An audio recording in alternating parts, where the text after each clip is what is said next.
Yung pa ay buhatin, pasulong sa hangarin. Huwag mong bitawan ng mga panahong ikay nakatingala rin. Nakikinig kay Kiko at kumparing Glock. Minsan pati si Andrew sumasabay na on the spot. Walang bawal sa pag-abot ng mga pangarap. Mas bawal sa sistema yung mga nagpapanggap at sasabihan ka ng pangit. Hoy, tigilan mo ng rap dahil pangit daw yung sulat, basura at kulang sa sangkap.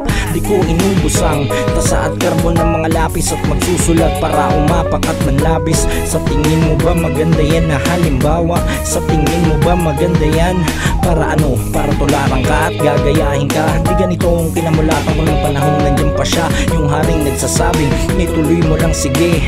Sulat na sulat hanggang sila ay marindi at mapapansin nila ang tunay na pinaghirapan mo. At paulit-ulit na maririnig mo ang pawis mo sa mga labi ng mga tao noon nang-aapi sa'yo.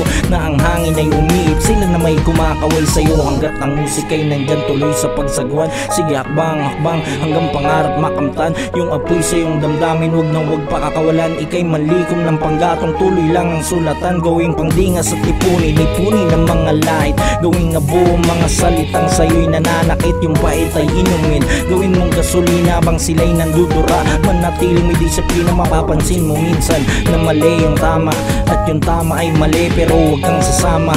Hindi biro maglaan ng oras para magsulat tapos sasabihan ka na yung obra mo ay kalat. Sige lang boy, tuloy pa rin aking apoy. Yung pagakbang ko ay tuloy kahit may kumunoy. Ang panaghoy ay waksinang sa huli hindi magsisi dahil ang buhay isang rapper. Hindi to basta isip at tapusin ang akda ng may halong pagmamarka.